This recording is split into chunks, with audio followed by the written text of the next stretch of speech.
Hi, welcome. It's Mark and Ginger. GingerMark. There we go. Continuing our series about you sharing some tips and tricks from an experienced agent.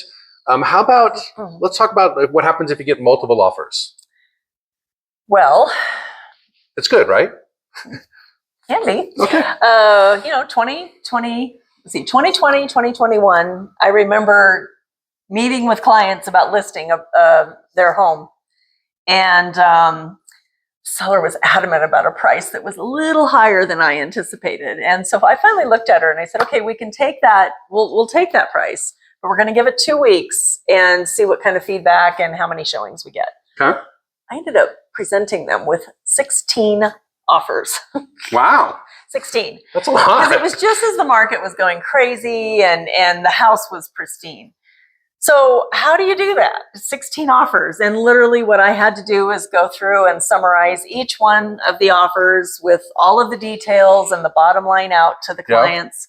Timelines, is it contingent on a loan? Is it contingent on the sale of a property? Is it contingent upon a buyer and appraisal. An appraisal and all of these details. And I remember sitting down and my client said, should I feel guilty for this? And I said, no, we priced the house correctly.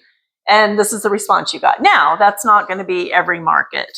Well, recently I had a client who listed a home and we got 3 offers. So we had to kind of go, scale it back a little bit, go through those 3 offers and literally worked with the title company to get like an estimated fee sheet so that at the end of the day, my client could kind of see what they walked away from, And that was helpful.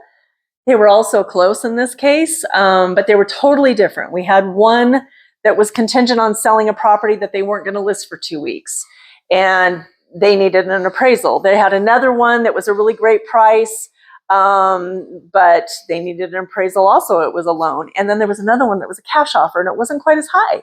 But at the end of the day, the bottom line to my client was about the same. So he had to kind of weigh which ones worked to his benefit. Worked well. Do you need a loan contingency? Are you going to have an appraisal? Of course, there's going to be inspections. And was there a rent back? Because sometimes rent backs are involved.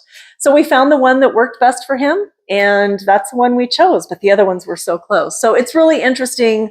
That's part of the negotiation. And not every home is going to get multiple offers, but sometimes it happens. No, I think there's so many different factors involved, right? Not one for one. They're all a little bit different in how you compare those two and walk through them through so they can see what's most important to them is so important to have an experienced agent. So. Well, and I also feel too, I have had sellers say to me, where do you think we'll close at? And until you get the offers, until you see what's all involved, because every offer has different aspects to it, you can't really answer that question. Yeah. So and that's why experience matters. That's right. So, and if you need an experienced agent, that's what we're about. So this is where you get those kinds of tips and tricks that'll really be the meaningful in the end for you. So if you're looking for that, just contact us and happy to set that up for you. Thanks. Thank you.